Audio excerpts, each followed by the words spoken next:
ये थोड़ा है कि छुट्टे के बाद हम कहीं जा रहे हैं तुम कहीं जा रहे हो, यही तो है सब, बस ठीक है। हाँ प्रिंस बेटा पहले जो पढ़ रहे हैं ना उसको पढ़ लेते हैं, आगे आ जाओ। ठीक है बेटा 11:30 की कैंसिल है, बट वो पॉसिबल नहीं है, टाइम तो 1:30 से 3:30 4 के रहेगा, ऑप्शन नहीं है उसके अलावा। हेलो हेलो हेलो, हाँ क्या हो गया बेटा? चलो आगे चलें, शुरू करें।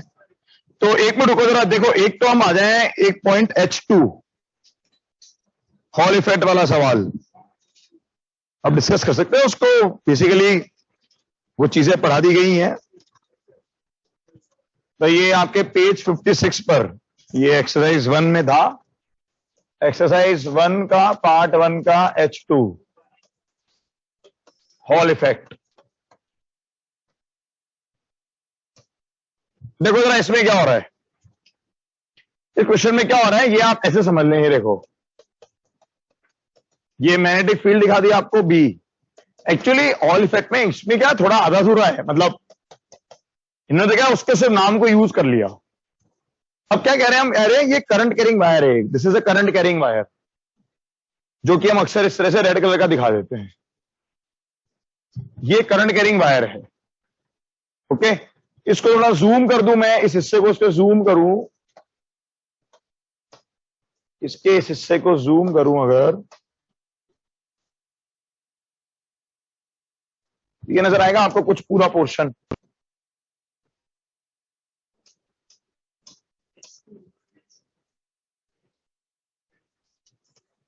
ये दिख रहा है, ऐसा कुछ दिखेगा, ठीक है ना। मैं उस हिस्से को जूम कर दिया हमने एक तरह से, बता रहा हूं सब बता रहा हूं। फिगर में डी, तो वो डी दिख रहा है बेटा, क्या है वो डी? अब वो जो फिगर में डी दिखा रहा है क्या है वो डी? वो डी ये चीज हुई ना। करंट कैसे चल रहा है? करंट यूं चल रहा है, ये इस तरह से इसमें करंट जा रहा है। अब एक्चुअली पता है इसमें बहुत सारी चीजें हैं जो काम आएंगी हमारे, मतलब एक्चुअली हॉल इफेक्ट ने बहुत सारे प्रूफ्स करके दिखाए थे। इसका जो मेन, एक तो हॉल इफेक्ट का जो मेन कंक्लूजन थे ना वो ये थे कि electrons are the charge carriers.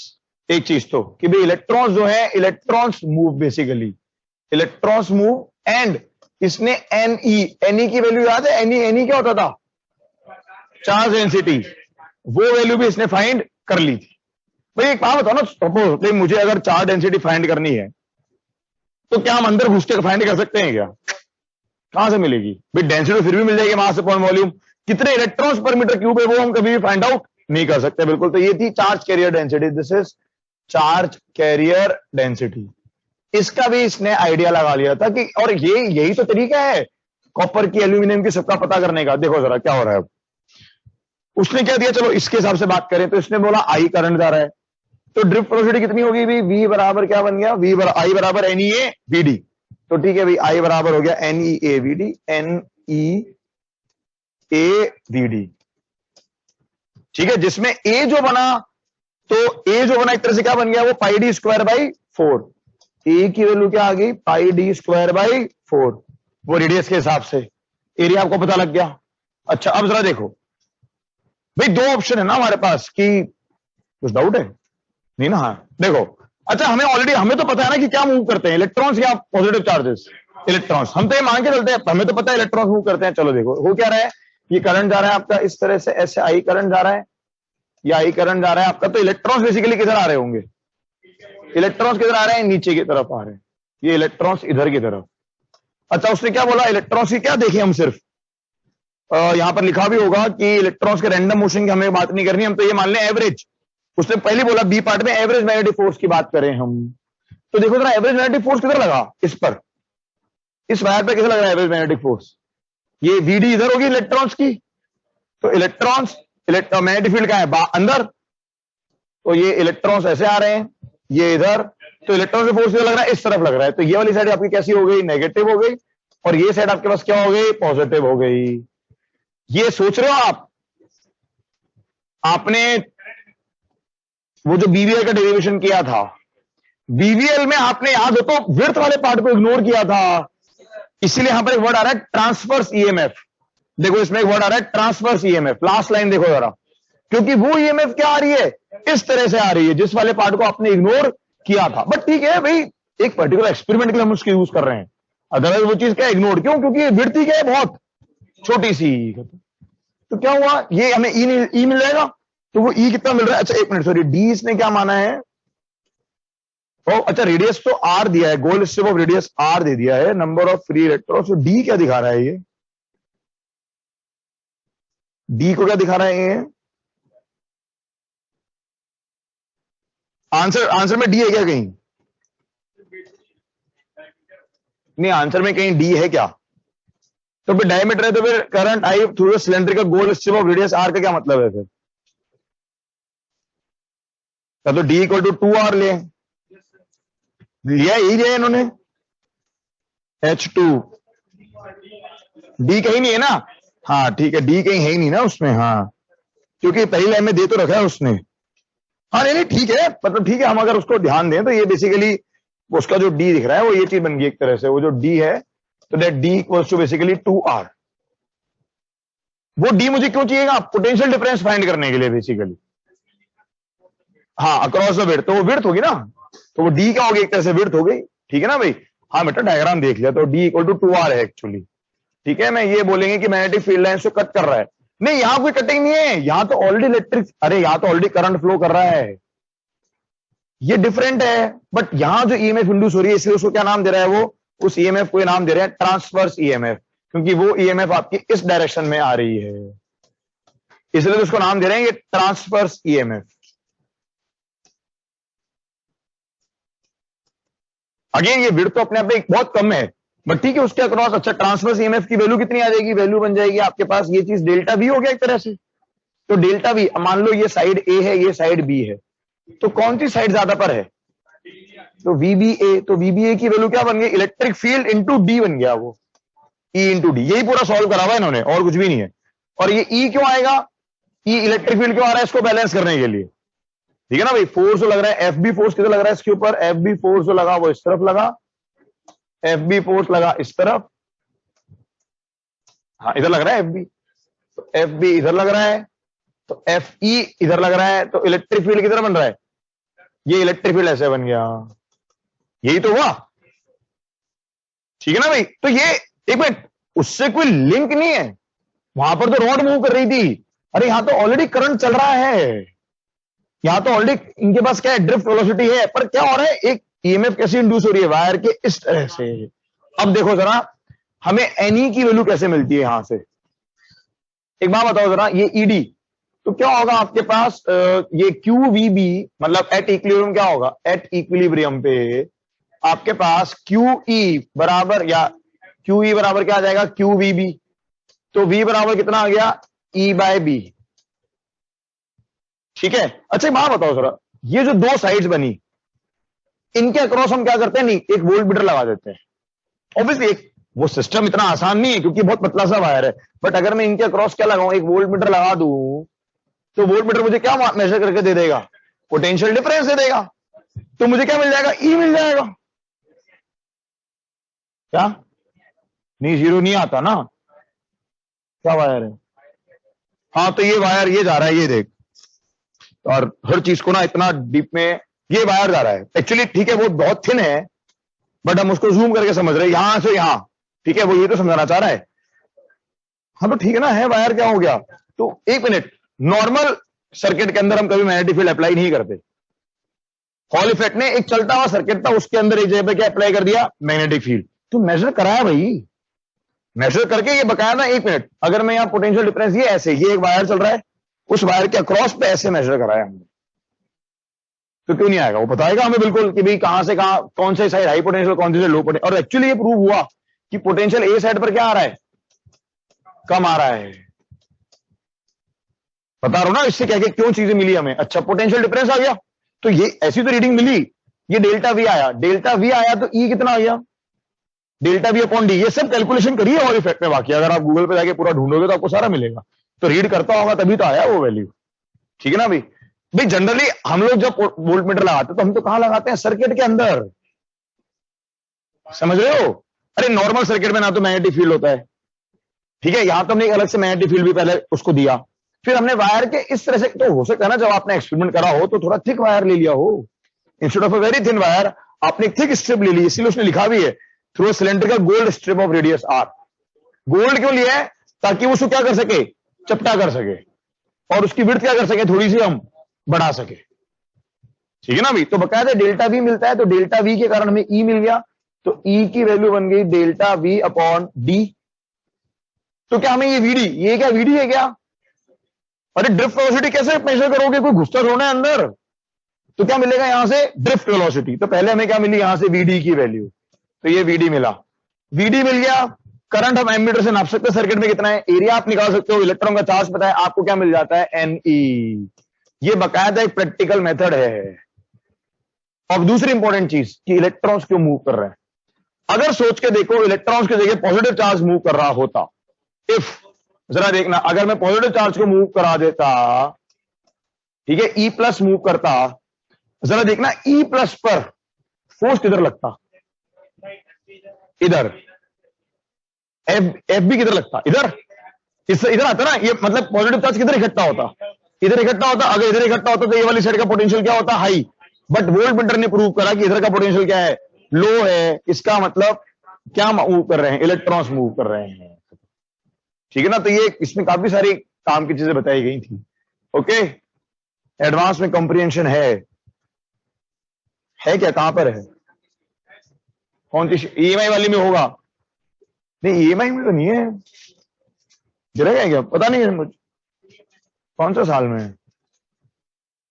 ठीक है ना भाई? तो ये भाई, ये सोच के देखो ना यार, ये चीज के भी इलेक्ट्रॉन्स मूव करेंगे, अरे वो तो विद टाइम पता लगेगा ना।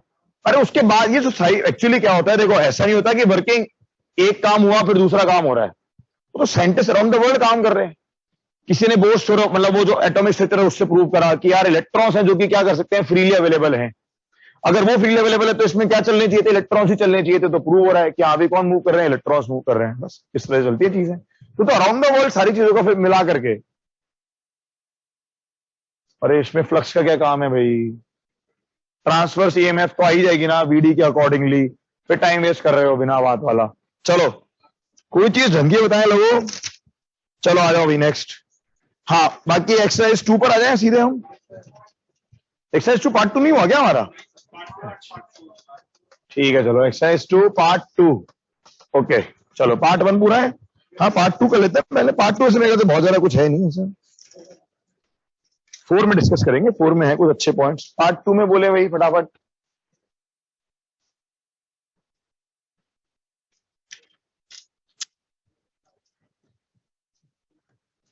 हेलो हेलो, हाँ भाई पार्ट 2 में बोले। क्वेश्चन 1 पे पूछ लिया इसने तो, सीडी ऑप्शन मैग्नेटिक फील्ड क्या हो गया भाई क्वेश्चन नंबर 1 में? क्वेश्चन नंबर 1 को ही कह रहा है भाई। एक मिनट को भाई, स्टेप बाय स्टेप चले, हाँ ज्यादा आगे ना भागे। Question 1, magnetic needle is kept in non uniform magnetic field. ठीक है, मे experience a force and a torque, may experience a force but not a torque. भाई नॉन यूनिफॉर्म फील्ड का मतलब क्या हुआ? अच्छा हाँ पता है, ये सवाल अभी लास्ट ईयर एनएसीपी के अंदर एक ऐसे सवाल आया था। भाई नॉन यूनिफॉर्म का मतलब क्या है कि अगर मेरे पास मान लो ये निडल दे दी, ये निडल ले ली मैंने, ठीक है, ये निडल, ये पॉइंट 1 है, ये पॉइंट 2 है। तो ये B1 वेक्टर और ये B2 वेक्टर अगर हैं, तो B1 vector is definitely not equal to B2 vector. तो it may experience a force and torque. ठीक है भी, हो सकता है दोनों चीजें लग जाए। It may experience a force but not a torque, ऐसा क्या पॉसिबल है भाई? हो सकता है ना कि दोनों के डायरेक्शंस जो हों, हाँ टॉर्क ना लगे भाई, MB, हाँ भाई हो सकता है ना फोर्सेस जो हैं वो ऐसा कुछ बन जाए, ये B1 वेक्टर इधर हो जाए, तो ये इधर क्या हो जाए, B2 वेक्टर हो जाए। तो अब टॉर्क नहीं लग रही है आपके पास, बस खत्म। जैसा रेमंड कुछ आ सकता है हर बार। ठीक है, डायरेक्शन B2 के यहाँ की देखिए वो दिखा दो, मतलब एक लाइन के लॉन्ग हो जाए, कुल मिलाकर के लॉन्ग लाइन हो जाए। और तीसरा option, may experience a torque but not a force. अच्छा, ये कब पॉसिबल है? जब B1 B2 दोनों क्या हो जाए, इक्वल। डायरेक्शन, एक मिनट समझे नहीं, डायरेक्शन अपोजिट ना हो तो प्लस एम और माइनस एम है यार, पता है ये कंट्रोवर्शियल है। आंसर क्या दिया इसका? ए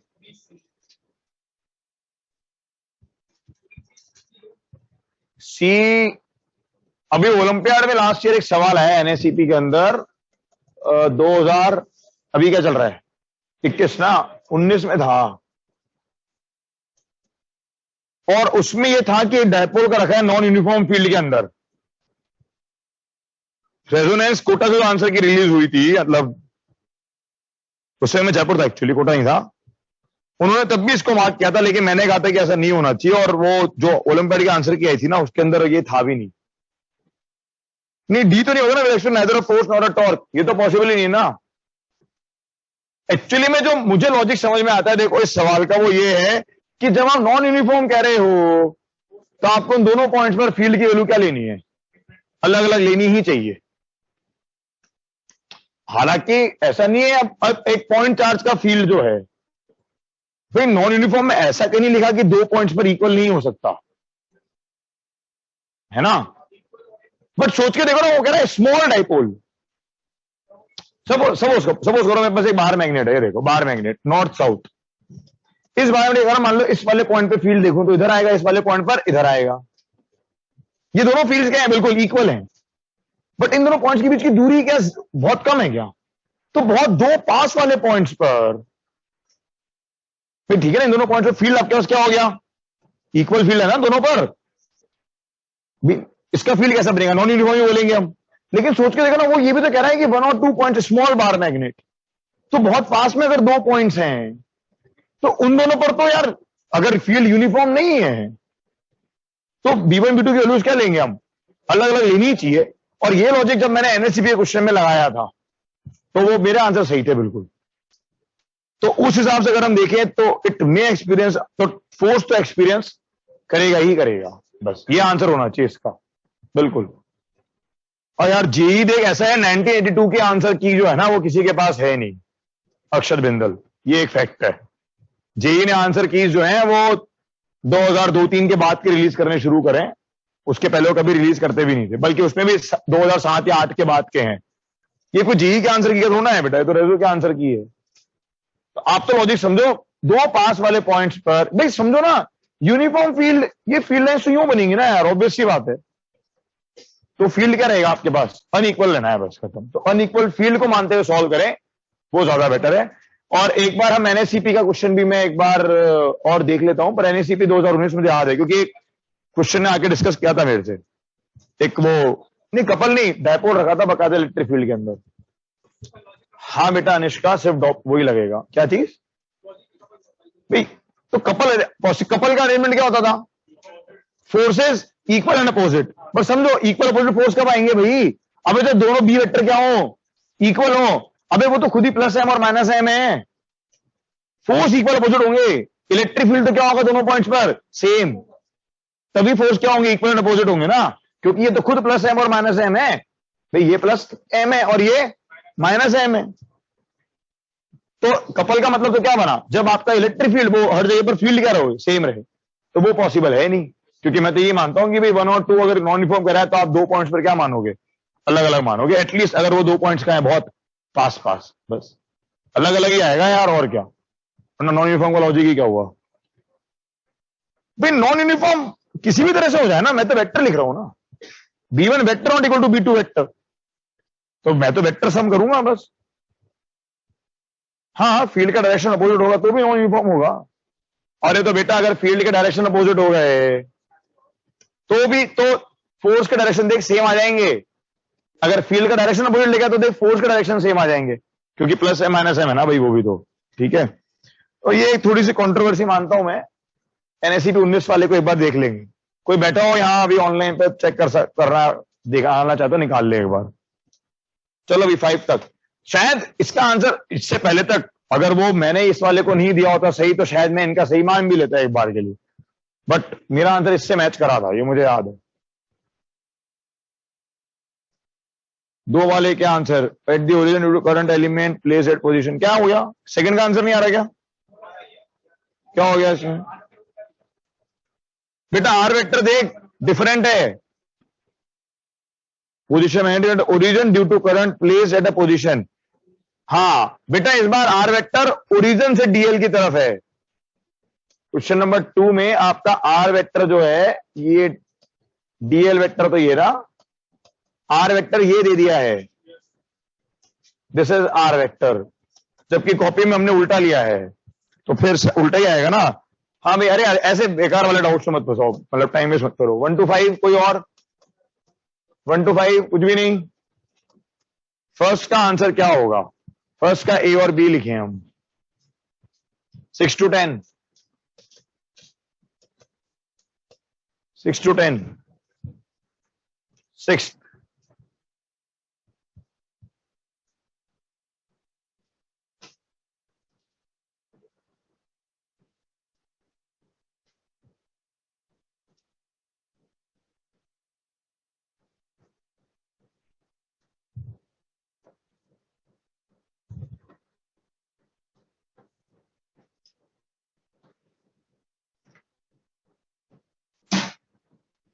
उसका एनएससीपी वाला ढूंढ के बता दूंगा आपको, तो वो ज्यादा अच्छा रहेगा।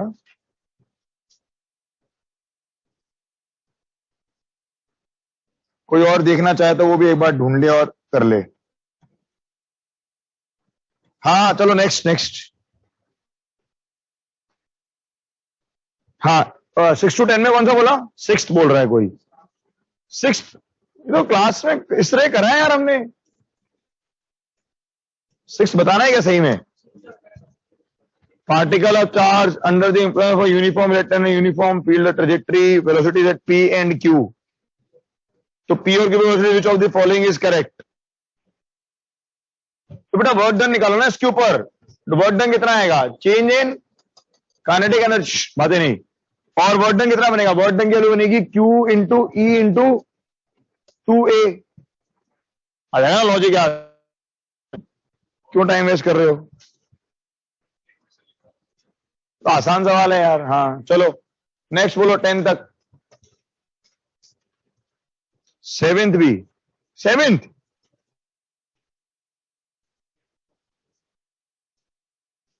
यार, ऐसे सवाल तो कैसे डिस्कस हो सकते हैं बेटा, इतना कुछ पढ़ने के बाद में वो भी। Let E be denote electric, a proton moving with velocity along enters the region and is found to pass through it undeflected। बेटा E और B दोनों 0 कर दो तो फोर्स नहीं लगा। बहुत क्लियर बता दूं मैं, अगर आपको पहले से ये चीज बता देता हूं ना कि भी ये डिस्कशन होगा, तो सिंपल सी बात है कि हमें एक बार फिर से वो सारे सवाल देखने होते हैं, और वही एक्चुअली इंपॉर्टेंट है। ठीक है, डिस्कशन डिलेड के कोई नुकसान नहीं होते हैं, अगर उसको सही से यूज करो तो बहुत फायदेमंद है। क्योंकि एग्जाम में कौन से सवाल में फंसते हैं हम, जिसमें हमें क्या होते हैं? डाउट्स। तो डाउट्स वाले सवाल को 2-3 पेपर देखने का मौका मिल जाता है भाई, तभी तो चीज सक्सेसफुल होती है। चलो 10 तक और कोई बोलो भाई। हाँ 1 मिनट हो गया। 11 से 15 तो एक बार हमेशा वापस से देखें। 11 से 15। और मैं फिर से कहूंगा, क्वांटिटी पे टाइम मत दो, ये टाइम क्वालिटी पे देने का है।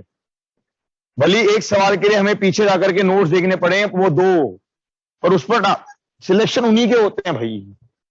जे एडवांस में वही सिलेक्ट होते हैं जो क्वालिटी पे ध्यान देते हैं, और बाकी जो होते हैं वो सिर्फ गलत फहमी का शिकार होते हैं। मैं तो फैक्ट जानता हूं ना भाई, मैं भी तो सिलेक्ट हुआ, और जो दोस्त नहीं हुए मेहनत ज्यादा करते थे भाई। मैं तो गिनती के घंटे पढ़ता था, तो मैं बताऊंगा तो तुम मजाक करोगे। अभी मजाक क्या करोगे, तुम अपनी पढ़ाई छोड़ दोगे। पर मुझे पता है ना, वो जो 10 घंटे 12 घंटे वो करते क्या थे, क्योंकि फोकस क्वालिटी पे था ही नहीं उनका। वो क्वालिटी पे था ही नहीं, यही सेम। अरे ये नहीं हुआ, डीपीपी रहेगी, ये रहेगी, वो रहेगी, उस पर लगे पड़े। अरे 4 सवाल करो, ईमानदारी से कर लो, सारे कॉन्सेप्ट क्लियर हो जाते हैं। उस पर टाइम तो जरूरी है। 11 से 15 डाउट बोलो भाई, बोलो भाई। 11 से 15 क्योंकि अगर ये चीज होती ना क्वांटिटी, तो आधा कोटा सेलेक्ट हो रहा होता। अरे कोटा जितने बच्चे आते हैं वो सारे यार, उसमें से 50% ऐसे होते हैं जो पूरी शीटें लगा लेते हैं। ठीक है, 10% डाउट रहेगा, तो 10% तो मार्क्स तो वहां कितने चाहिए? 30% चाहिए, तो भी 70% आ जाते हैं, 80% आ जाते हैं। पर ऐसा होता नहीं ना भाई, बस इसीलिए नहीं होता है।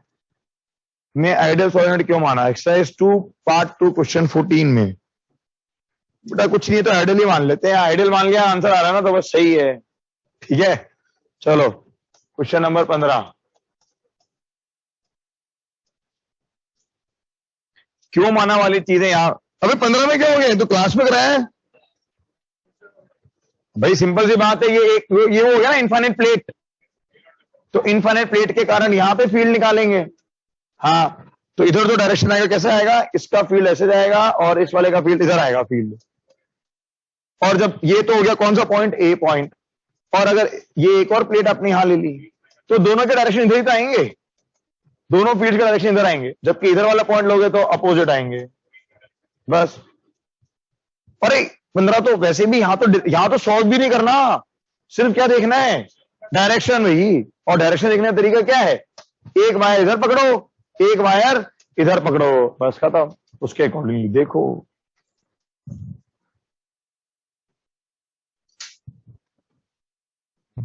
मेहनत इसलिए तो कह रहा हूं, स्टार्टिंग से कहता हूं 11वीं क्लास से बच्चों को कि मेहनत एक वेक्टर क्वांटिटी है, hard work is a vector quantity. चलो हाँ भाई 18 तक 17 क्वेश्चन नंबर 17। ठीक है भाई, positive charge is moving along positive x, क्या है, क्या डायरेक्शन का खेल है और क्या है, मूविंग अलोंग पॉजिटिव एक्स में चल रहा है। मैं बताता रहता हूँ आईआईटी की जर्नी तो बीच बीच में यार, अंदर वाली के वहां तक गेट तक पहुंचने वाली पवन दौड़ तुम्हारे काम की तो वैसे वो वाली है कि अंदर कैसे पहुंचे। तो वो तो बताओ, मेरा एक्सपीरियंस जो शेयर करता हूँ, कहता तो हूं कि क्वालिटी पे ध्यान दो, रिवीजन करो, उस पर ध्यान दो, और क्या चीजें हैं। और नदी पार करी है इसलिए पता है ना भाई कि क्या चीजें सही करी थी। और फिर दूसरी बात, वहां से पहुंचे तो वही लोग तो मेरे तो सही कर रहे थे, अरे जो गलत कर रहे थे वो तो वो पहुंचे ही नहीं ना, तो उनका एक्सपीरियंस भी तो है, जो वहां पहुंच गए तो पहुंचे। और मेरी दोस्तों से बात होती, मतलब अभी भी कभी कोई बात होती है, ठीक है, मैं इस प्रोफेशन में हूं, कोई दूसरा प्रोफेशन में, तो कभी कोई बच्चा होता है तो उसकी बात करते हैं, तो वो खुद ही मतलब उनके और मेरे जवाब एक होते हैं, जो वो भी आईआईटीएन है, कहते हैं यार सही बात है, और क्या, ऐसे होना पढ़ाई, ऐसे होना सिलेक्शन होगा उसका। तो मैं भी अपने, ठीक है, अपने दोस्तों से कंसल्ट करता रहता हूँ कभी कभी स्टूडेंट्स के बारे में भी, तो वो भी तो भी देते क्योंकि वो सिलेक्ट हुए हैं, तो उनको भी तो पता है कैसे सिलेक्ट हुए थे बस। तो घंटों की पढ़ाई से, नंबर ऑफ क्वेश्चन से कुछ नहीं होता, क्वालिटी टाइम दो, क्वालिटी टाइम भाई। जो पढ़ा है और दो चार कॉन्सेप्ट तो हैवी है, फर्क नहीं पड़ता, जो पढ़ रहे हैं वो सही से हो जाए बस बहुत है। 80% सिलेबस भी ईमानदारी से कर लिया तो तुम्हारे एडवांस में अच्छे आईआईटी पाने से कोई नहीं रोक सकता तुमको, ये गारंटी है। बाकी तो ठीक है भाई, जो रैंक के लिए फाइट कर रहे हैं वो फिर उस तरह के डाउट्स आते भी नहीं है। केमिस्ट्री मेरी अच्छी थी यार, ऑर्गेनिक तो मैं बहुत मस्त करता था, लॉजिकल थी पूरी। और इनऑर्गेनिक के लिए मैंने पहले ही बोला 11th क्लास की वो पढ़ लो रेफरेंस बुक, एनसीईआरटी नहीं, 11th की स्कूल लेवल की रेफरेंस बुक उठा लो, ये कोचिंग में तो बहुत ज्यादा दे रखा होता है। इनऑर्गेनिक तो यार देखो रटनी पड़ेगी, और कोई ऑप्शन है नहीं। तो अच्छी बात है, हाँ तो बढ़िया है, तो अच्छी बात है। मैं एक्चुअली रटने से मतलब, अब वो पीरियड टेबल अगर याद है तो बहुत फायदे हो जाते हैं। ठीक है, कोऑर्डिनेशन कंपाउंड मुझे याद है, लॉजिकल है, कोऑर्डिनेशन कंपाउंड ऑर्गेनिक में अंदर आता है, अच्छा लॉजिकल था वो, पूरा लॉजिकल चलता था वो, कोई दिक्कत नहीं है। रटने से मतलब कि कई सारी चीजें, लेकिन याद तो करनी पड़ेंगी, एक्सेप्शंस तो आते ही हैं यार, वो याद करने पड़ेंगे। हाँ ठीक है, चलो खैर एक मिनट, तो 70 में बात करें। Positive charge is moving along positive X, तो पॉजिटिव पार्टिकल को इधर आपने मूव करा दिया। Okay, you want to apply a field for a short time, particle may reverse is direction, move parallel to negative X. अरे तो यूं जाना चाहिए ना ये, या तो ऐसे या फिर ऐसे, ये वाला पाथ ले ले वो, तो यार लगा लो दिमाग अब, तो किधर की तरफ आएगा फील्ड। अरे तो यूं भी तो आ सकता है, क्यों ऐसे भी तो आ सकता है, हाँ बस खत्म। हाँ यूं भी आ सकता है, ऐसे की तरफ भी आ सकता है, तो उसके अकॉर्डिंगली फील्ड का डायरेक्शन देख लो बस, आ जाएगा। तो आसान है, इसमें डायरेक्शन ही तो है। पार्ट 3 डन है हमारा, पार्ट 4 पे आ जाए भाई।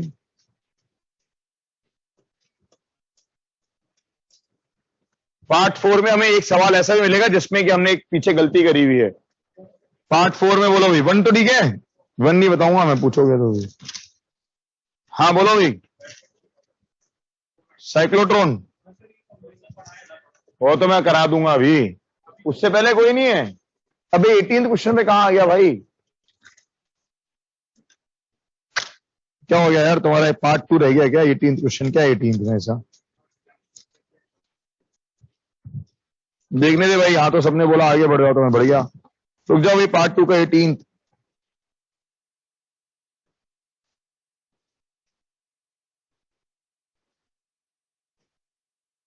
बेटा फॉर्मूला लगाना है यार। टॉर्क क्या लगेगी 18th के अंदर, पार्ट 2 का 18 पूछ रहे हैं ना भाई।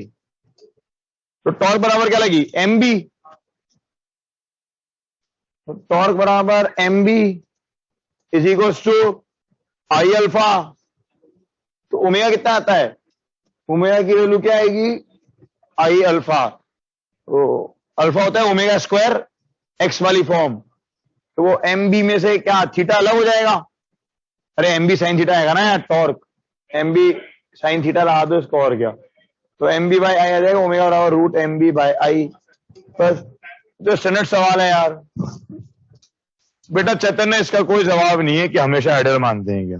सवाल की लैंग्वेज और ऑप्शन से डिसाइड करना पड़ता है हमको ये चीज। बट द पॉइंट इज कि आपको एडवांस वाले सवाल कभी ऐसे परेशान नहीं करेंगे। अरे रुको जरा, पार्ट 4 में मैच द कॉलम 1 2 3 में कोई दिक्कत है। MTC 1 2 and 3 आज ही नहीं आ रखा क्या वरदान, इसमें किसी को दिक्कत नहीं है। 3 का ए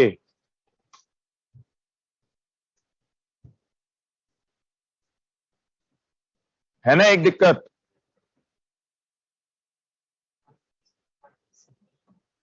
वरदान मुझे क्लास के बाद में कॉल करना एक तो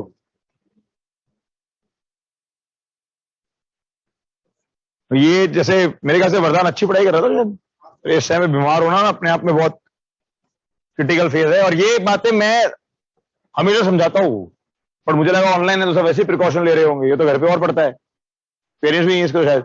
बाकी जितने हॉस्टल में है ना भैया, ये पेट से रिलेटेड बीमारियां बहुत होती हैं। मतलब जो देखो जो ठीक ठाक कर रहा है उसको नहीं, पर जो बहुत अच्छा कर रहा हो या किसी ने अभी भी मोमेंटम पकड़ा हो तो पूरी तैयारी भी और लग जाती है। बहुत इतना आसान नहीं है उस एडवांस में अच्छे अपने आप को अच्छे उसमें सिलेक्ट करना। चलो देखो एक मिनट, P4 में इसके क्वेश्चन नंबर 3 पर आ जाओ जरा। P4 क्वेश्चन नंबर 3, तुमने ध्यान नहीं दिया, हमने एक चीज थी जो थोड़ी गलत देखी हुई है। देखो कॉलम ए, ये कॉलम ए में क्या दिख रहा है हमको, कॉलम ए में आपको दिख रहा है कि बी एक्स तो नॉन जीरो है ना, और ई वाई भी क्या है नॉन जीरो। ये वाला है लॉजिक। क्या दे रहा है इसका आंसर, ये देखो ए का आंसर क्या दे रहा है, ये आर यानी कि साइक्लॉइड। साइक्लॉइड पाथ कहां पड़ा था, सेंटर ऑफ नहीं, वो रोटेशन में, रोलिंग मोशन में, रोलिंग में सेंटर ऑफ नहीं, आरबीडी में, जब बॉडी क्या करती है रोल करती है। अब देखो जरा एक गलती जो, ये देखो ये वाला सवाल, इसकी जो कंडीशंस हैं, ये कंडीशंस एग्जैक्टली एग्जांपल 26 की तो हैं, ध्यान दो।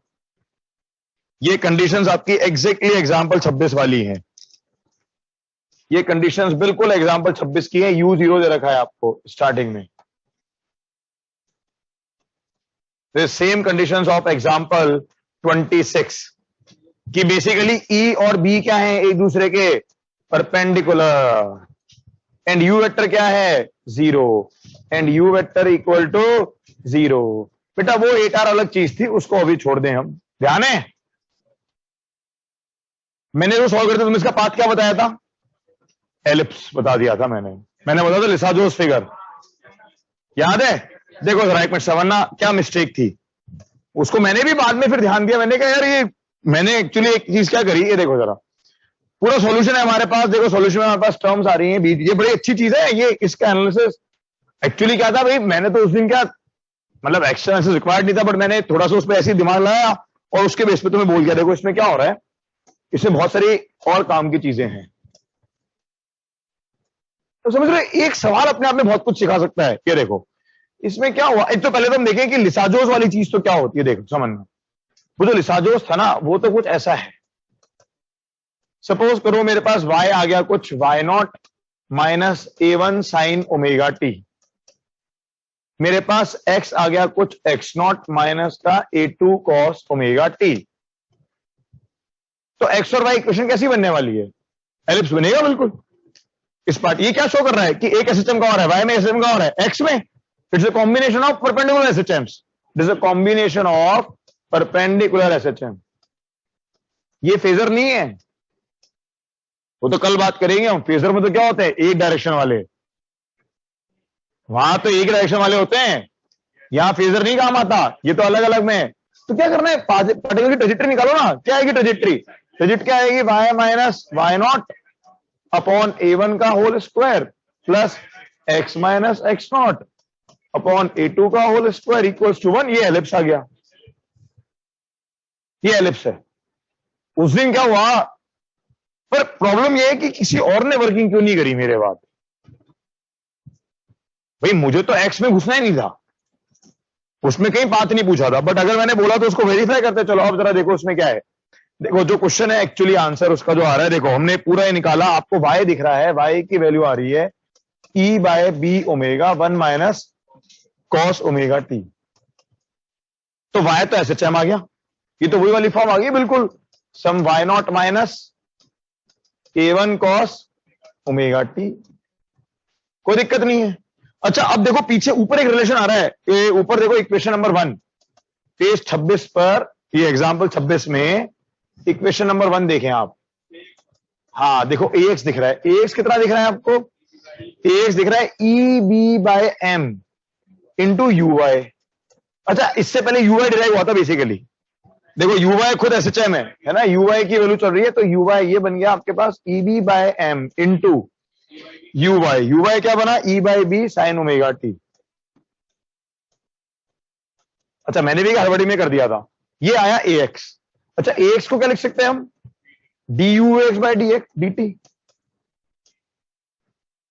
ये dux बाय dt लो, इसको सॉल्व करो तो आपके पास ux की जो वैल्यू आ रही है, सॉल्व करोगे तो सॉल्व कर सकते हैं। t इक्वल टू 0 पर ux कितना है, t इक्वल टू 0 पर ux कितना 0, कंडीशन है, सॉल्व कर सकते हो। सॉल्व करोगे पता है क्या आएगा, आपके पास फॉर्म आ रही है e by B 1 minus cos 2 omega T, cos omega T sorry 2 नहीं कॉस ओमेगा टी।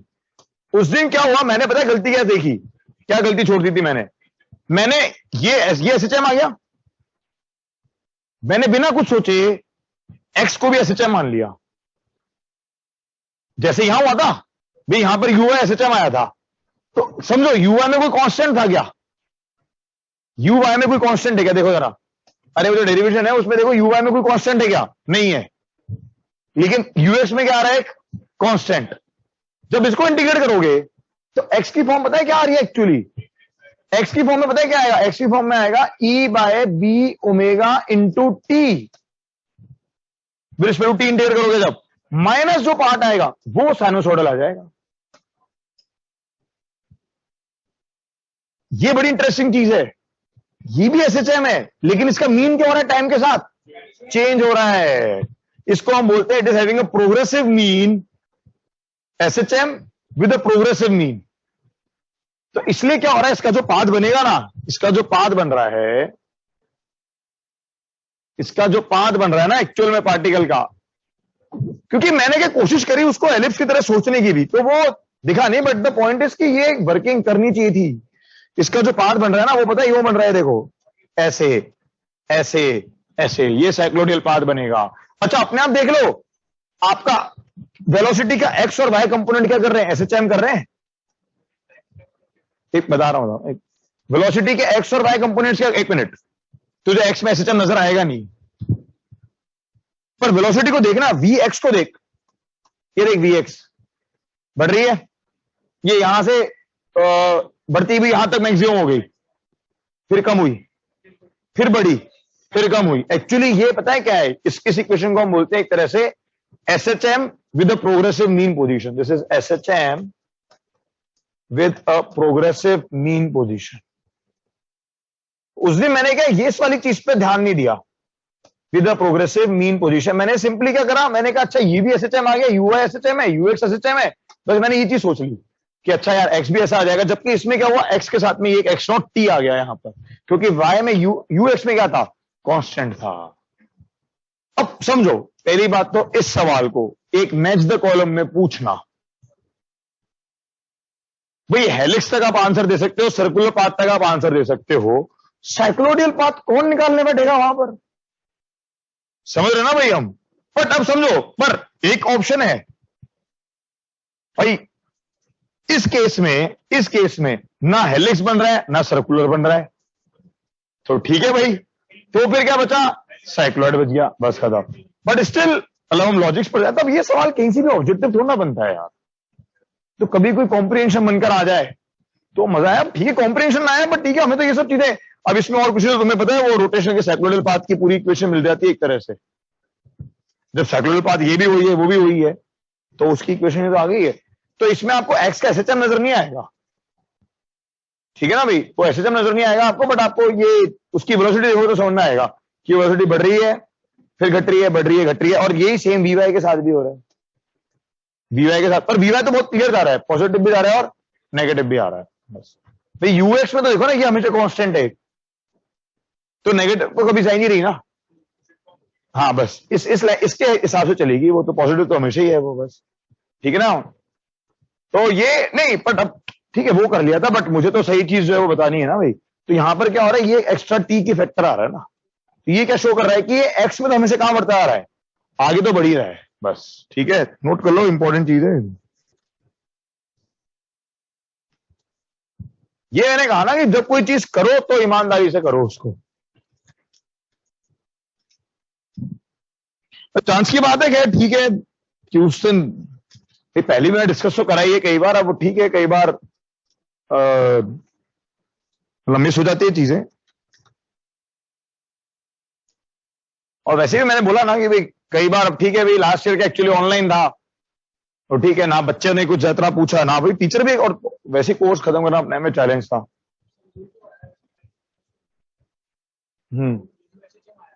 ये एसएचएम देख, अब समझ, एक्चुअल में इसको एसएचएम नहीं बोलूंगा मैं, ये तो एक फंक्शन बन गया टाइम का, बट मुझे दिख रहा है ये वाली टर्म तो साइनोसॉइडल वाला पार्ट बनेगा, यानी कि कॉस या साइन ओमेगा टी। और ये टी क्या शो कर रहा है कि एक्स में आगे तो बढ़ रहा है, और उसके दौरान उस पॉइंट के अबाउट इंस्टेंटली है करेक्ट तरह से एसएचएम। हाँ बस, तो ये तो बना ना, मतलब SHM with progressive mean position बस।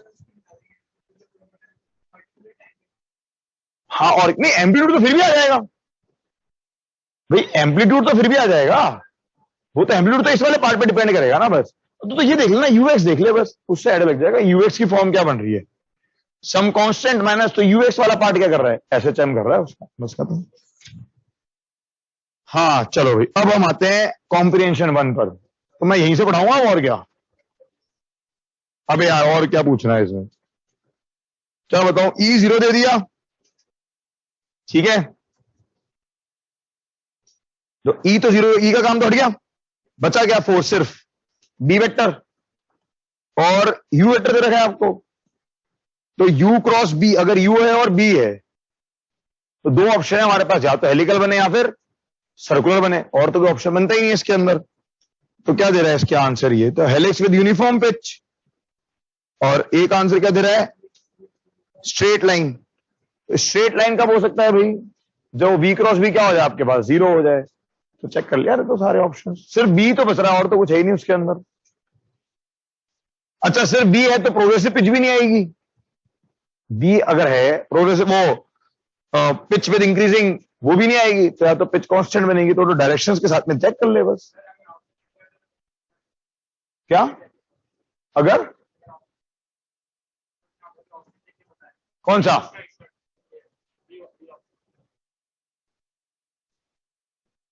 ठीक है यार, अब उसमें कितना डिटेल में क्यों घुस रहा है, जाने दे, एक ही सवाल थोड़ा टाइम वेस्ट करेंगे, कर लेंगे वर्किंग बाद में, ठीक है फिलहाल तो सवाल है उसके बेस पर तो हम देख ही सकते हैं। क्यों UX B X plus U Y B Y, तू तो यू क्रॉस बी देख लेना यार,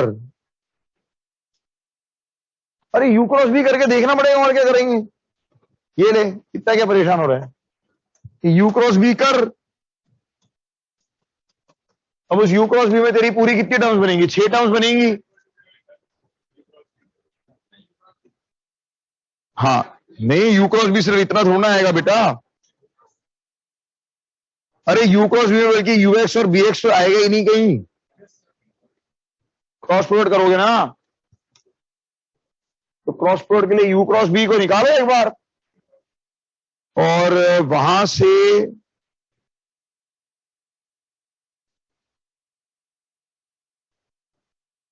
करके देखे सॉल्व, तो बहुत गंदा हो जाएगा, ई तो जीरो हो गया, चलो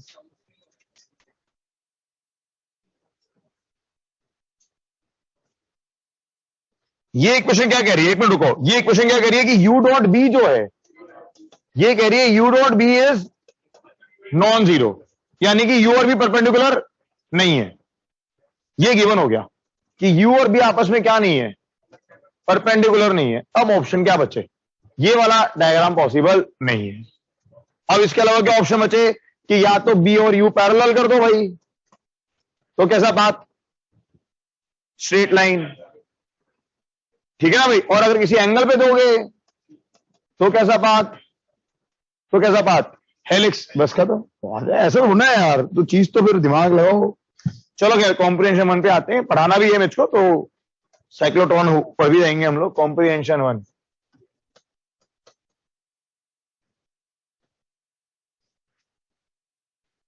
चलो कॉम्प्रिहेंशन 1 में देखो जरा, ये साइक्लोट्रॉन है क्या चीज, समझाता हूं क्या है साइक्लोट्रॉन का लॉजिक। चलो इसकी पूरी वो है, क्या है ये जो आपने अभी थोड़ा सा दिन पहले लार्ज हैड्रॉन कोलाइडर करके कुछ नाम आया था, मैंने बोला भी था, क्या है पार्टिकल्स की डिस्कवरीज जो होती है ना, वो कोलिजन से होती है। भाई पहले ये मानते थे इलेक्ट्रॉन छोटा है, इलेक्ट्रॉन किसमें टूटा, क्वार्क्स में। ये कुछ ऐसा एक्सपेरिमेंट होता है कि जब दो गाड़ियां भिड़ी तो उसके ऊपर 80 पंजर खुल गए, वो अंदर की सारी चीजें क्या आ गई, बाहर आ गई। तो वैसे ही क्या करते हैं ये, वो जो जो नोन एंटिटीज हैं उनको कोलाइड कराते हैं, पर कोलाइड क्या, बहुत हाई स्पीड्स पर, ताकि वो और ज्यादा क्या कर सके, ब्रेक हो सके खत्म। तो इसलिए एक्सपेरिमेंट का नाम है large hadron, that is one of the experiments.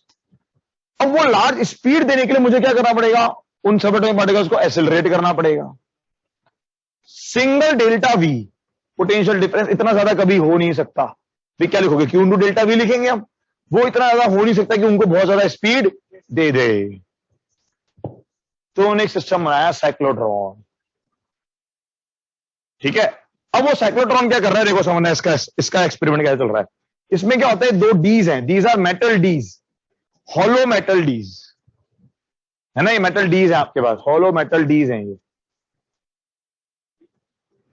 D मतलब वो खाली मेटल के दो डी शेप के मेटल दे दिए हॉलो, कि इनके अंदर क्या हो सके, इलेक्ट्रॉन मूव कर सके। अब क्या करा, इस सेंटर से एक इलेक्ट्रॉन को, इलेक्ट्रॉन के पॉजिटिव चार्ज लिया इन्होंने, क्या लिया है, uniform is directed a proton, ठीक है चलो प्रोटॉन मान लिया, कोई बात नहीं। एक प्रोटॉन को छोड़ा, प्रोटॉन छोड़ा, अच्छा जब छोड़ा तब यहां नेगेटिव था और यहां पर था पॉजिटिव, हाँ हमने क्रिएट किया। ये इन दोनों का पोटेंशियल डिफरेंस हमारे कंट्रोल में है। ये यहां पर एक, पता है कैसा सोर्स लगा होता है, एसी, पर उसमें भी खास बात है, उसकी फ्रीक्वेंसी क्या होनी चाहिए, समझा, हाँ वो इंपॉर्टेंट चीज है। तो क्या हुआ, ये नेगेटिव और ये हो रखा है पॉजिटिव, तो इसको कौन खींच लेगा, ये पॉजिटिव चार्ज अगर है तो इसको इसने खींचा, तो ये बस यहां से जस्ट गया ही था तो इसने खींच लिया इसको। अच्छा मान लेते हैं ये पोटेंशियल, अच्छा एक्चुअली में वो इसको मैं एसी नहीं दिखाऊंगा, इसका सिर्फ डायरेक्शन चेंज हो रहा है, मैग्नीट्यूड फिक्स है। पोलैरिटी जो है ना इसकी, polarity changes, only polarity keeps on changes, polarity keeps changing. कोई होगा इस तरह का अरेंजमेंट जिसकी पोलैरिटी क्या होती है चेंज, लेकिन पोटेंशियल डिफरेंस वी क्या है, सेम है। तो एक बार ये प्लेट नेगेटिव, एक बार ये प्लेट पॉजिटिव, है ना। फिर अब देखो, अब समझ आ रहा होगा होता क्या है इसके अंदर। फिर पॉजिटिव को इसने खींचा तो इसको क्या मिल गई, एक स्पीड मिल गई।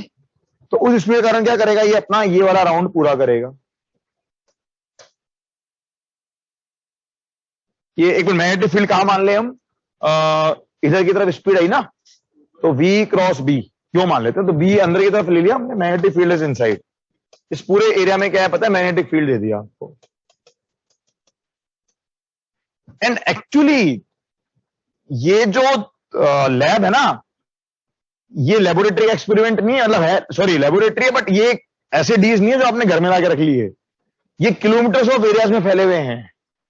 वो जो लेबोरेटरीज हैं they are spread in kilometres of areas and underground में भी हैं। तो देखना कभी, डालना उस पे साइक्लोट्रॉन या सिंक्रोट्रॉन, एक और वर्ड मिलेगा सिंक्रोट्रॉन, बता दूं अभी बताऊंगा। हाँ वर्ल्ड की सबसे बड़ी मशीन, तो वो किलोमीटर से फैला हुआ है वो पूरा एरिया अपने आप में, उसमें चलती है सारी चीजें। अच्छा आप सारा देखना होता क्या है। अब क्या हुआ, तो ये तभी तो वो राउंड पे राउंड मारते जा रहा है, वो बहुत छोटा एरिया नहीं है वो कोई, अब क्या हो रहा है देखो समझना, ये पॉजिटिव तो ये नेगेटिव, तो इसने खींचा, इसको खींचा तो ये वेलोसिटी के हिसाब से इसका सर्किल ऐसे रेडियस बना। अच्छा रेडियस बराबर क्या होता है, आर बराबर M B by Q B. तो आर बराबर तो आपके पास फॉर्मूला होता है M B by Q B. M B को आप क्या लिख सकते हैं, root 2m kinetic energy upon Q B, और काइनेटिक एनर्जी की फॉर्म क्या आती है, root 2m into Q into potential difference upon Q B. ये सब हम पढ़ चुके हैं।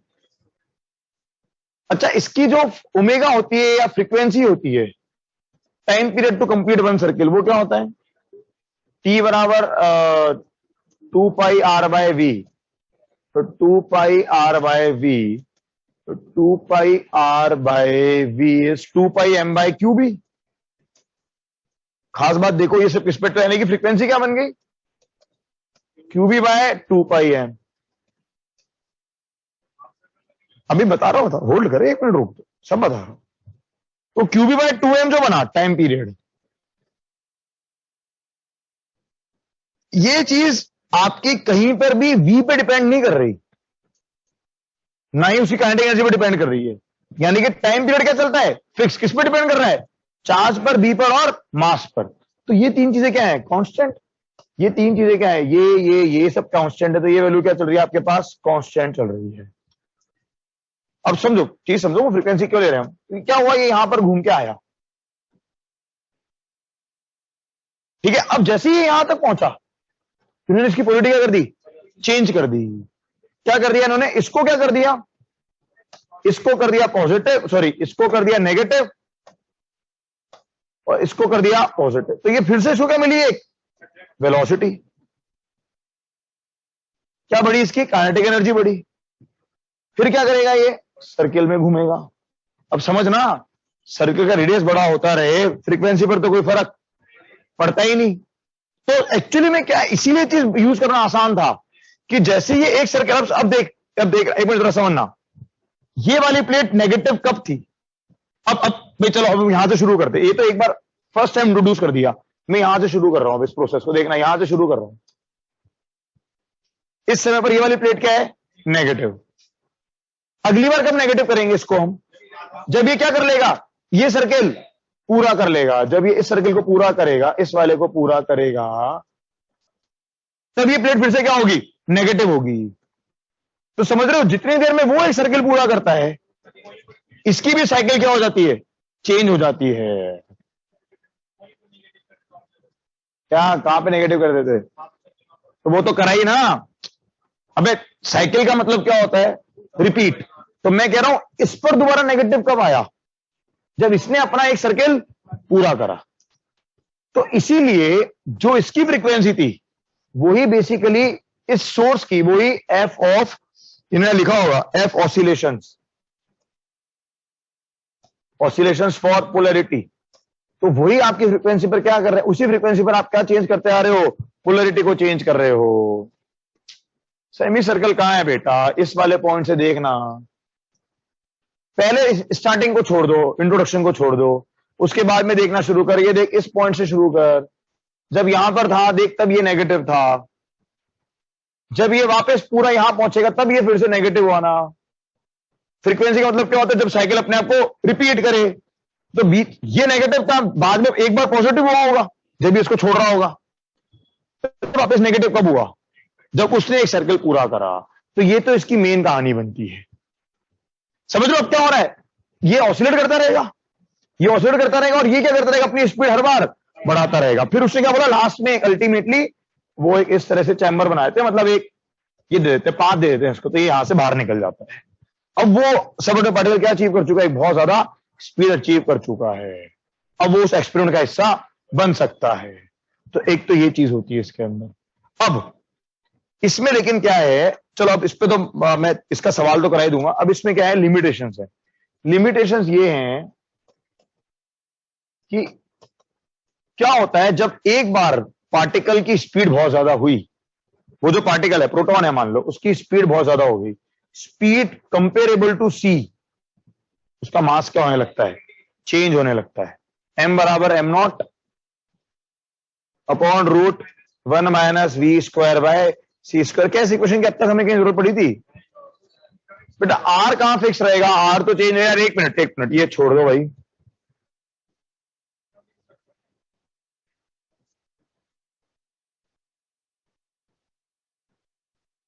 एक मिनट, जो यहां लिखा है उस पर कोई डाउट है तो पहले उसको पूछ लो भाई। विद्या निवास मिश्रा, बेटा आर कहां सेम है? आर तो हर बार ही चेंज हो रहा है। आर चेंज हो रहा है तभी तो उसका पाथ क्या बन रहा है? स्पायरल। अरे हो क्या रहा है? जब जब जब जब एक्सेलरेट करा, काइनेटिक एनर्जी बढ़ी, काइनेटिक एनर्जी बढ़ी तो क्या बढ़ी? स्पीड बढ़ी। तो आर क्या होता आ रहा है? चेंज होता आ रहा है। ये तो हो रहा है। यहां तक अब तक जो बताया उसमें कोई डाउट हो तो वो बोलो।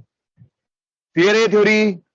अरे हाँ ना, ठीक है। समझ में आ गई थ्योरी की कैसे वर्क कर रहा है? अब ये एनसीईआरटी के अंदर भी अब नहीं पढ़ाऊंगा, लेकिन मैथमेटिक्स मैटर में से मुझे एनसीईआरटी पढ़ानी थी, अब थोड़ा दोबारा पढ़ाऊंगा। पढ़ा दिया, अब जो नहीं है नहीं है। ये तो एक्सपर्ट लोग तो हमारे आते ही कहाँ हैं। खत्म बात। हाँ, क्लास तो सभी के लिए है, सब कुछ छोड़ना है। चलो, वो तो जिसको लगता है डिस्कशन की कोई वो नहीं है तो वो ठीक है ना, और हर एक के लिए होती भी नहीं है यार, ठीक है चीजें। चलो समझ में आ गई वाली बात। तो चलो अब समझना जरा क्या क्या लिमिटेशन बता रहा हूं मैं। लिमिटेशन ये है कि एक्चुअली क्या होता है, जैसे जैसे इसकी स्पीड बढ़ने लगती है तो देखो ना, मास क्या होने लगता है? चेंज। अगर मास चेंज होगा तो वो फ्रीक्वेंसी चेंज हो गई। अगर एफ चेंज होने लगेगा तो इसका जो मेन, सोच के देखो, ये घूम करके आया और यहां पॉजिटिव दिख गया, तो स्पीड तो क्या हो गई? कम हो गई। तो वो मैचिंग अब होना क्या हो जाती है? बंद हो जाती है। तो वो फ्रीक्वेंसी जो होती है ना, वो बेसिकली अब फ्रीक्वेंसी कॉन्सेप्ट अब गलत हो जाता है। फ्रीक्वेंसी कांस्टेंट नहीं रही। नहीं कर सकते ना। अरे यार, मास का वेरिएशन हम निकाल थोड़ा सकते इतनी आसानी से कि उसका पार्टिकल का क्या मास होने वाला है। जो थ्योरेटिकल चीजें हैं उसको इलेक्ट्रॉन तो दिख ही नहीं रहा हमें, वैसे ही उसका मास क्या होगा वो भी हम ऐसे थोड़ा निकाल सकते हैं। ये तो सब क्या रखी, मतलब देखो, कोई पूछे तो एग्जैक्टली इस वैल्यू को कोई फॉलो करता होगा, मतलब मैं उसके बारे में कोई कमेंट नहीं दे सकता कि भाई ये एक्चुअल फॉर्मूला ठीक है। जो चीजें अब तक हैं, क्योंकि थ्योरी ऑफ रिलेटिविटी तो अपने आप में वैसे ही अभी तक बहुत सारी क्या है, अनसॉल्व चीजें उसके अंदर, तो हम उसमें ज्यादा घुसेंगे नहीं। तो बात ही नहीं कर सकते कि फ्रीक्वेंसी, फिर वही बात, एक राउंड का फिर फ्रीक्वेंसी चेंज होगी तो ये तो अब ये पावर सिस्टम हो जाता है फेल। तो इसके लिए उन्होंने एक सिस्टम बनाया, सिंक्रोट्रॉन। सिंक्रोट्रॉन हमारे कोर्स में नहीं आता, मैं उस पर बात नहीं करूंगा। सिंक्रोट्रॉन में क्या होता है, हाँ, सिंक्रोट्रॉन एक अलग तरह। सिंक्रोट्रॉन में क्या होता है, इस ट्यूब के अंदर पार्टिकल घूमता है। सिंक्रोट्रॉन में जो पार्टिकल घूमता है ना, वो सिर्फ इस ट्यूब के अंदर घूमता है। ठीक है? नहीं बेटा, मैं आइंस्टाइन को चैलेंज नहीं कर रहा, मैं जो किताबें पढ़ी है उनके बेस पर कह रहा हूं सिर्फ, कि कोई भी किताब जो है, अरे यार आइंस्टाइन का चैलेंज क्या, हाइजेनबर्ग अनसर्टेनिटी प्रिंसिपल लग जाएगा वहां। किसी पार्टिकल की पोजीशन और particle delta x into delta P, आप उसको कभी सही से डिफाइन कर ही नहीं सकते हो। तो अगर आपको जो आप बात कह रहे हो कि यार यहां से यहां जब आए, यहां से मतलब आपको ये पता है कि वो यहां है, तो अगर आप एक चीज के लिए सर्टेन, दूसरी चीज के लिए कभी सर्टेन हो नहीं सकते हो, खत्म। मैं तो जो थोड़ी बहुत ज्ञान मेरे पास है, हालांकि ये वाला ज्ञान बाहर निकलता ही नहीं है, कहां निकालू? ये फिजिक्स के अंदर हाइसेनबर्ग कहां से आ गए? तो ये सारी बातें मैं नहीं करता। ठीक है, वो ज्ञान मेरे अंदर भी दबा हुआ ही है बस। ठीक है, रेस्टिंग में पढ़ते हैं तो आ जाती है चीजें तो, बट ठीक है, थोड़ी केमिस्ट्री पढ़ी है ना। हालांकि रेस्टिंग में अगर आप वो पढ़ोगे ना मॉडर्न, तो मॉडर्न में तो समझा रखा है हेजनबर्ग वगैरह भी, बट ठीक है, जरूरत नहीं उस समय घुसने की। तो डिफाइन नहीं कर सकते, ये भी तो वही साइंटिस्ट लोग कह करके गए हैं कि ऐसे पार्टिकल्स हम डिफाइन कर नहीं सकते इन सब चीजों को एक साथ में, बस खत्म बात। चलो अगर एनीवेज, तो ये सिस्टम फेल हो गया। सिंक्रोट्रॉन कैसे वर्क करता है उसको हम छोड़ दें, पर सिंक्रोट्रॉन में इसको ओवरकम करा जा चुका है, वो हमारे सिलेबस में नहीं है फिलहाल। दूसरी चीज क्या है, सिंक्रोट्रॉन का एक और एडवांटेज, इसमें जो मैग्नेटिक फील्ड है ना आपका, वो सिर्फ इस वाले पार्ट में देना पड़ता है। ये जो जहां तक मुझे याद है इलिनॉइस में, या वो जो जिनेवा वाली लेबोरेटरी है वहां पर, वो 4.5 किलोमीटर का रेडियस है शायद, ऐसा कुछ है वो, या उसका पेरीमीटर है वो जो सिस्टम लगा हुआ है। तो सोच के देखो, उतने बड़े एरिया में पूरी मैग्नेटिक फील्ड देना बहुत डिफिकल्ट है। तो अब क्या कर रखा है, उसको कंसाइज कर दिया इस सिस्टम के थ्रू, वो कंसाइज हो जाता है। तो इसकी लिमिटेशन है, एक तो ये वाली, एंड दूसरी लिमिटेशन है इसका एरिया। दूसरी लिमिटेशन है इसका एरिया या साइज, एरिया और साइज अपने आप। तो उन दोनों को ओवरकम करता है ये सिंक्रोट्रॉन सिस्टम। शायद आपको दिख भी जाएगा। नहीं, इंडिया में ऐसा कुछ भी नहीं है अभी तक। इंडिया में ऐसा कुछ भी डेवलप नहीं बेटा। इंडिया अभी डेवलपिंग नेशन है। गरीब तो नहीं है यार, देखो गरीब गरीब तो इंडिया कहीं से भी नहीं है। और इंडिया को जो ज्ञान था वो अलग तरह से था।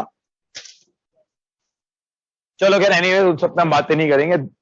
हाँ, अब जरा देखा दो, आपको बता दूं। हाँ, नहीं ऐसा कुछ नहीं है। मैं उसी थ्योरी में मैं भी नहीं घुसा, आज तक जरूरत नहीं पड़ी कोई। अच्छा, अब जरा इसके सवाल देख लो भाई। ये 4 से 8 क्वेश्चन नंबर 4 to 8 क्या कह रहे हैं आप, ये जरा देख लो। क्वेश्चन नंबर 4 to 8 देख लें जरा, क्या हो गया। इस फ्रीक्वेंसी का यूज क्या है, कि पोलरिटी किस रेट पे चेंज करूं। तो पोलरिटी चेंज, अरे जब ये पार्टिकल यहां से निकल कर आए तभी ये नेगेटिव होना चाहिए ना, उसके आगे पीछे हुआ तो कोई फायदा है ही नहीं।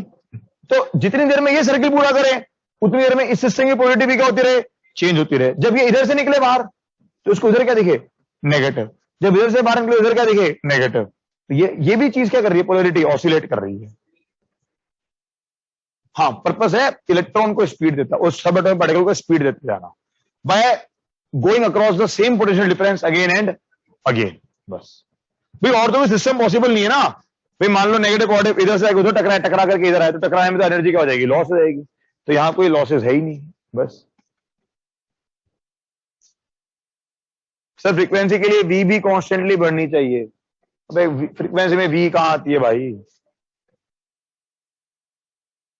आते ही ना। और वो तो फिर बात कर रहे हैं जब बहुत ज्यादा हाई स्पीड होती है, लिमिटेशन पर आ रहे हैं तो हम, ठीक है ना भाई। ये शायद एनसीईआरटी में है भी, तो वहां होगा तो दिखा दूंगा। क्या नहीं, इसका सवाल देख लिया हम जरा। देखो इसके क्वेश्चन क्या है। अब देखो जरा से क्वेश्चन याद करें, ratio of radius of curvature. तो देखो जरा, रेडियस ऑफ कर्वेचर आर निकालें तो आर की वैल्यू क्या आ रही है आपके पास, √2m³ into potential difference upon QB। अब देखो जरा थोड़ा सा केयरफुल रहना है। देखो यहां पर केयरफुल क्या रहना है, ये देखो ये आपके पास वो 2 डीज, ये आपने इनके बीच का डिफरेंस मैंने मान लो V मान लिया। जब पहली बार छोड़ा तो ये कितने का क्रॉस निकला, इसको डिफरेंस पहली बार में कितना डिफरेंस मिलेगा, V/2 का। समझ रहे हो। तो R1 जो बनेगा, R1 की वैल्यू बनेगी √2m। तो मैं एक काम कर रहा हूं थोड़ा सा इजी करने के लिए, मैं इस V/2 को, तो ठीक है V/2 ही लिख देते हैं, कोई बात नहीं। तो ये बनेगा √2m³ into V/2 upon QB।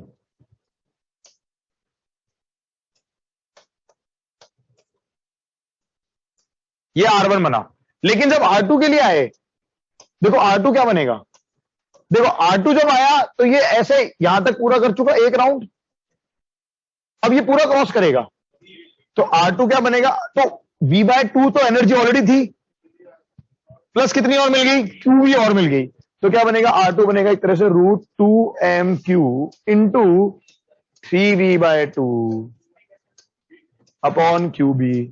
क्या, अब तो पूरा क्रॉस करेगा ना भाई।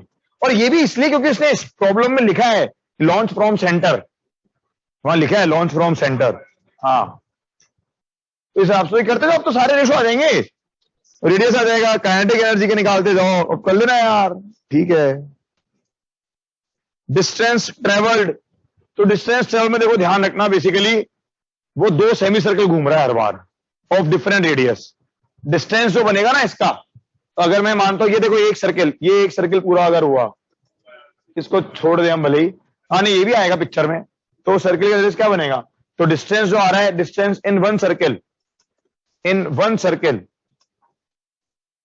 या वन सर्किल नहीं बोलूंगा, one path, one clause path, one clause loop.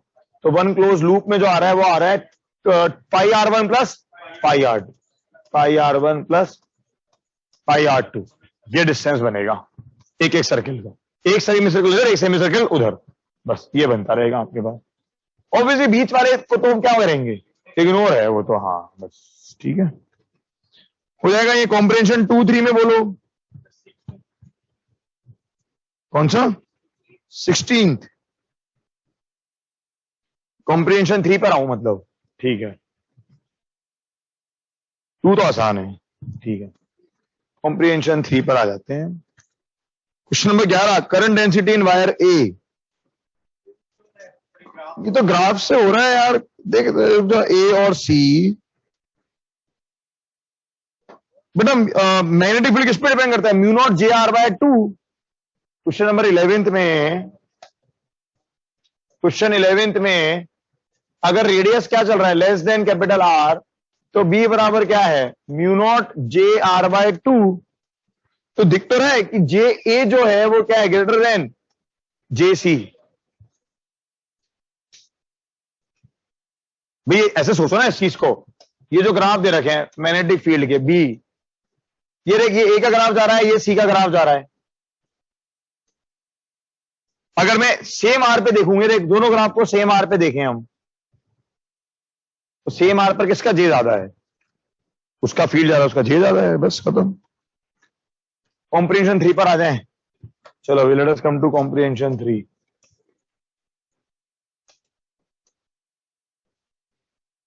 बोलो भी कॉम्प्रिहेंशन 3 में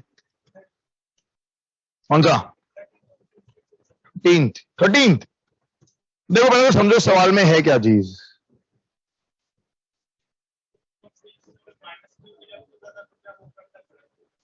क्या?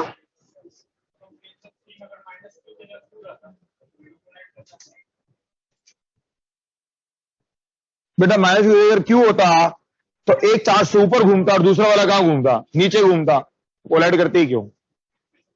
वो तो वहीं के वहीं घूम जाते, ट्रेजेक्टरी कभी क्रॉस ही नहीं करती एक दूसरे पे, बस। हाँ देखो भाई, इसमें कॉम्प्रिहेंशन 3 का लॉजिक क्या चल रहा है? कॉम्प्रिहेंशन 3 में लॉजिक ये हुआ क्या, तो मैं वैल्यूज देख लेता हूं तो थोड़ा सा टाइम बचेगा हमारा।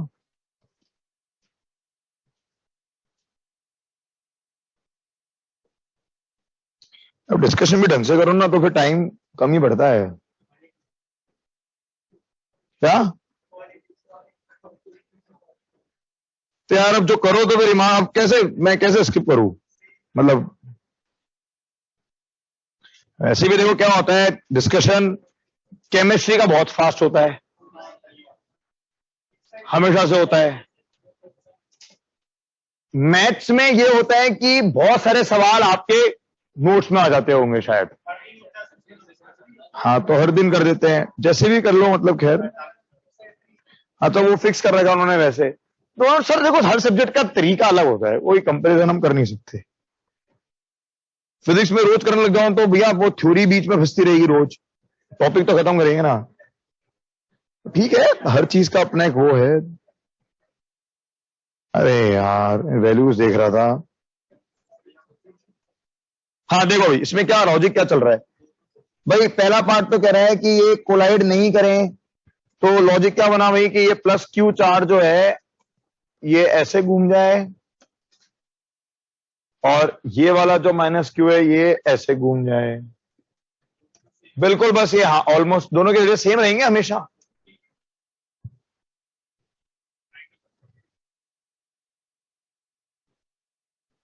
वन के 8 क्वेश्चन में ट्यून का क्या मतलब है? बेटा ट्यून का मतलब यही है ना कि दोनों की फ्रीक्वेंसीज क्या हो जाए? Same.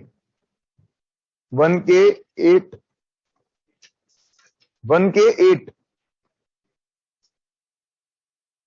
Given charge cyclotron can be tuned by. हाँ मतलब वो साइक्लोट्रॉन की फ्रीक्वेंसी कैसे सेट कर सकते हो आप? तो फ्रीक्वेंसी सिर्फ किस पे डिपेंड कर रही है? ये क्या दबाया था आज मैंने? क्या दबाया था मैंने? नहीं डिफॉल्ट नहीं है, कल 11 के साथ भी चोट हो गई थी ये वाली। जबकि नहीं, होम कहां से आएगा? होम तो इधर है।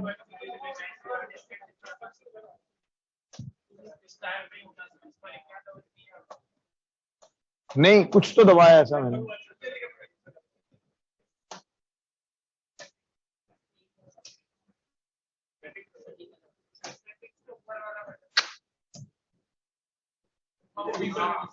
नहीं फिर कोई बात नहीं हो, तो एफ बराबर जो था आपके पास, एफ की वैल्यू क्या थी हमारे पास? क्यू बी बाय, अरे टी बराबर 2 pi M by Q B, q B by 2 pi M. तो एफ किस पे डिपेंड कर रहा है? सिर्फ बी पर। ये कहना चाह रहा है वो सवाल कि एफ की डिपेंडेंसी सिर्फ किस पर है? ये क्वेश्चन नंबर 8 कोई पूछ रहा था, उसके लिए बता रहा हूं। क्या कोई नहीं, हो गया तो डिस्कशन में से, क्या फर्क पड़ रहा है? तो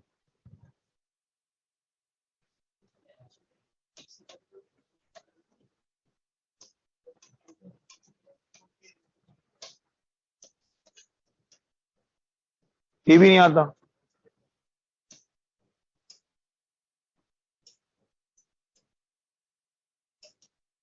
अब नहीं होगा।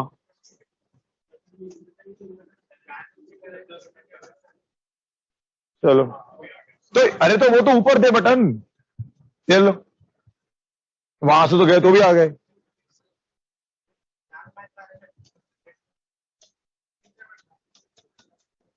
बुरा मान जाता है 3 4। तो छोड़ो, जाने दो, ठीक है ना भाई। रिकॉर्डिंग को स्लो मोड में देख ले, अरे कर लो आगे बढ़ते, कोई बात नहीं, ठीक है। हाँ तो ये तो सिर्फ बी पे डिपेंड कर रहा है, वो ट्यूनिंग से मतलब है कि फ्रीक्वेंसी कैसे आएगी, तो सिर्फ बी को चेंज करना है आपको, तो ठीक है। चलो अगर एनीवे हम तो कॉम्प्रिहेंशन 3 पर आ जाते हैं। So let us talk about comprehension 3। तो यहां पर क्या हुआ भाई, ये देखो, तो ये लॉजिक क्या चल रहा है पहले केस में कि कोलाइड ना करें, तो ये वाला पॉजिटिव आपका जो है ये ऐसे निकल जाए, और ये वाला पॉजिटिव जो है वो ऐसा निकल जाए। ये आर मैक्स बनेंगे हमारे पास, ये दूरी, तो आर मैक्स की वैल्यू इसलिए कितनी आई, तो 2r मैक्स बराबर कितना हो गया, d हो गया। 2r मैक्स बराबर d।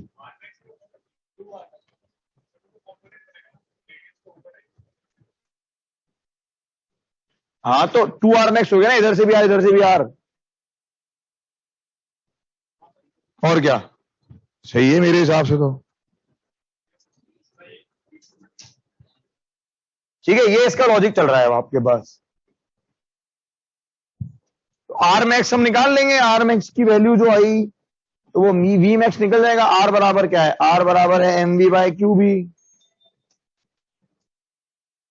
तो यहां से सॉल्व कर लेंगे हम आर मैक्स वैल्यू। अच्छा अब तो हाँ भाई, कौन सा पार्ट बताना है इसका, ये बताओ अब जरा। नहीं एक मिनट, हाँ भाई इसमें कौन सा पार्ट बताना है, एक्सरसाइज फी तो तुम्हारी अटक गई यार, बोलो कौन सा पार्ट, 15। अच्छा 13, minimum separation when particle is Vm/4। तो कुछ नहीं, Vm/4 के हिसाब से छोटे छोटे रेडियस बनाएंगे हम। तो जब Vm/4 होगा तो ये रेडियस क्या बनेंगे, कम। तो इसको V/4 करोगे तो रेडियस भी कितना हो गया, R/4। तो R/4 के हिसाब से निकाल लो ये चीज, ये भी R/4 हो गया और ये भी R/4 हो गया, ठीक है ना भाई। इस R मैक्स को मतलब ठीक है, R/4 में इसको मैं R मैक्स मान रहा हूं, विच इज D/2 बेसिकली। तो R इज R मैक्स, ठीक है ना भाई। ये बेसिकली स्मॉल r, किसी भी इंस्टेंट वाले को स्मॉल r बोल देंगे हम, स्मॉल r बना R/4। चलो यहां तक ठीक है। अब बताओ अभी 15 की बात कर रहे हो क्या, अच्छा 14 तो हो जाएगा वैसे ही सेम। अच्छा मैक्सिमम डिस्टेंस कब बनेगी, ये तो है मिनिमम डिस्टेंस, ये कब आएगी, ये आएगी मिनिमम डिस्टेंस। हाँ मैक्सिमम कब आएगी, जब ये कहां पहुंचेंगे, इधर पहुंचेंगे। ये क्या शो करेगा, मैक्सिमम डिस्टेंस। तो आर्क निकाल लेना खत्म। हाँ भाई अब क्या बचा आपके पास, 15 कोलिजन अगर हुआ तो। अच्छा कोलिजन के टाइम पे वो क्या कर रहा है, वेलोसिटी कितनी कर दी, डबल कर दी, डबल वेलोसिटी डबल कर दी, रेडियस कितना हो गया, रेडियस डबल हो गया। तो देखो डबल रेडियस में पिक्चर कैसी बनेगी, इसमें ज्योमेट्री काम आएगी, है जिसका आंसर आ रहा है किसी का, आ रहा है ना, चलो बहुत अच्छी बात है।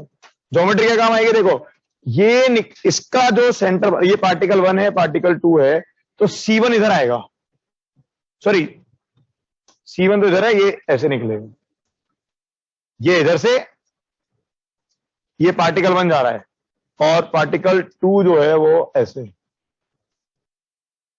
हाँ बिल्कुल ये बन रहा होगा, मतलब हाँ ये सेंटर नहीं बोलेंगे, हाँ हाँ हाँ रुको, ये बेसिकली होगा इसका सेंटर, हाँ ये C2 का सेंटर होगा, ये बन रहा होगा आपका C1 का सेंटर, और ये बन रहा होगा आपका C2 का सेंटर, है ना, ये चीज होगी आपके पास बस। तो अब क्या करें हम, अगर डेटा देखें तो आपको क्या एक क्वेश्चन नजर आ रहा है, देखो इसमें थोड़ा सा इस पॉइंट पे कोलिजन हो रहा है अब आपके, तो हम क्या डायग्राम बना सकते हैं, हमें रेडियस दिख रहा है, तो ये रेडियस दिख रहा है, हाँ थीटा निकलेगा बिल्कुल। ये भी रेडियस, तो इस रेडियस को हम स्मॉल आर मान लेते हैं, ये स्मॉल आर, ये भी स्मॉल आर, ये एंगल बन गया थीटा। तो 2r साइन थीटा बराबर कितना हो गया, डी। ठीक है, और r की वैल्यू क्या चल रही है, अब जो r है वी वेलोसिटी क्या कर दिया आपने, डबल, वेलोसिटी डबल करी तो ये रेडियस हो गया डबल, मतलब स्मॉल r जो आ रहा है, small r is basically twice of that r। यही तो हुआ नहीं यार कुछ,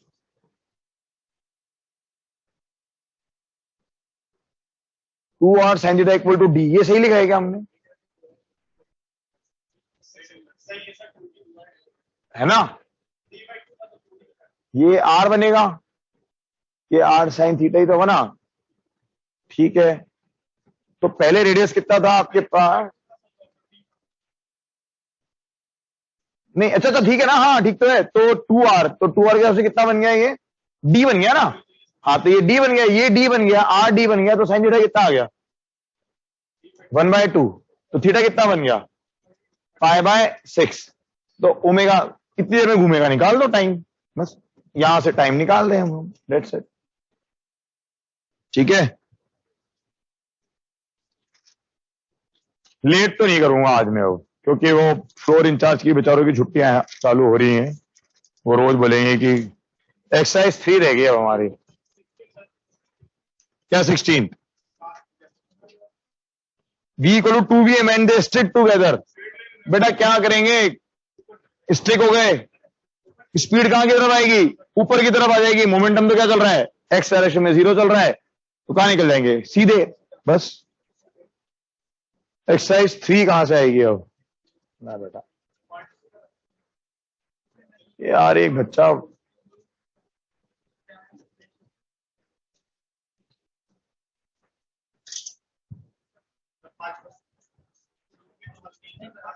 बेटा ये मुझे नहीं पता, ये जिसने अब जो आखिरी मैसेज भेजा है, ये गारंटी है कि इस बैच से 1-2 लोग बाहर होने वाले हैं। अब वो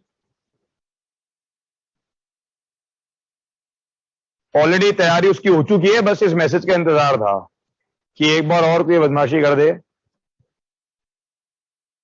ताकि फिर एक्शन अप हो जाए। अब वो ठीक है, जो भी हो, किसी और के नाम से हो तो आपकी वजह से वो बेचारा दूसरा मरेगा। अब बेटा ऑप्शन नहीं है अब, या तो तुम छोड़ चुके हो, खैर कोई बात नहीं मीटिंग। चलो हाँ भाई, और कोई डाउट आउट, कुछ भी नहीं।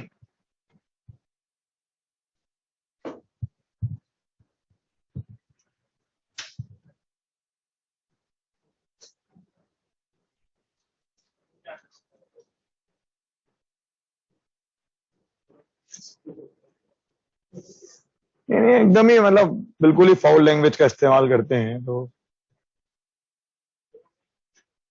हाँ बेटा उसका नाम रौनक ही है, कोई आईपी वाईपी वाला रौनक।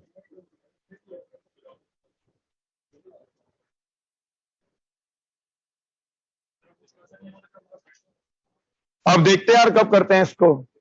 ठीक है, फिलहाल तो और कोई ऑप्शन है नहीं।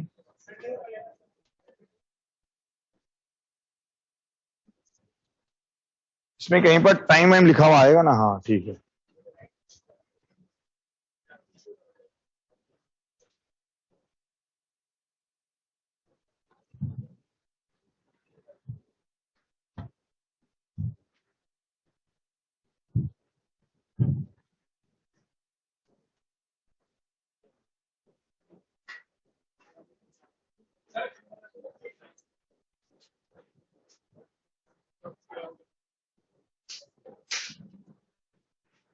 तो बेटा ये आपने जिसने मैसेज भेजा हो उसने गलती कर दी बेचारे, आपकी वजह से कोई और, या तो आप खुद हो तो बाहर हो गए, वरना कोई और बाहर होगा। चलो हाँ भी बोलो।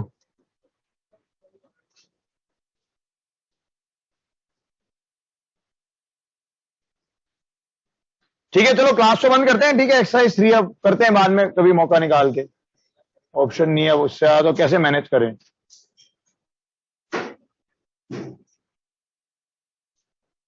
2 का पाथ C1 से कैसे पास करेगा, बेटा रेडियस कितना हो गया 2r हो गया ना, तो 2r किसके बराबर है, डी के। 2r किसके बराबर है, डी के। ठीक है बेटा फ्रेंड्स, अभी आज रहने दे, और वरदान मुझे कॉल कर लेना 5-10 मिनट बाद।